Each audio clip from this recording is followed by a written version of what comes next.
మెదక్ జిల్లాలో వర్షాలు కాస్త తగ్గుముఖం పట్టాయి. గత 4 రోజులుగా కురిసిన వర్షాలకు కల్వర్ట్లు, రోడ్లు కొట్టుకుపోవడంతో రాకపోకలకు ప్రజలు తీవ్ర ఇబ్బందులు పడుతున్నారు.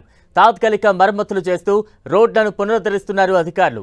శాశ్వత ప్రాతిపదికన కల్వర్టుల దగ్గర హై లెవెల్ కల్వర్ట్లు ఎక్కడెక్కడ నిర్మించాలో అంచనాలను రూపొందించామని సీఎం రేవంత్ రెడ్డి ఆదేశించడంతో అధికారులు ఆ పనుల్లో నిమగ్నమయ్యారు.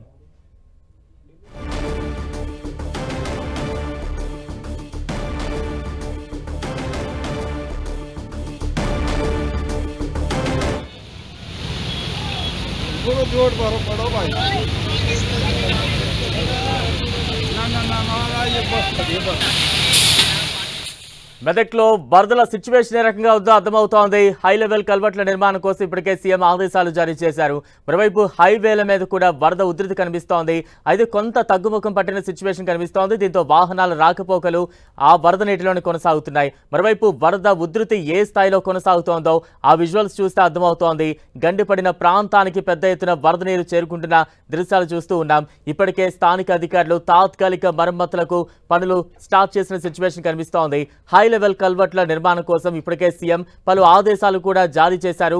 అయితే ఒక రకంగా చెప్పాలంటే మెదక్ జిల్లాలో కొంత వర్షాలు తగ్గుముఖం పట్టాయి. మరోవైపు వరద అయితే అదే స్థాయిలో కొనసాగుతున్న సిచ్యువేషన్ కనిపిస్తోంది.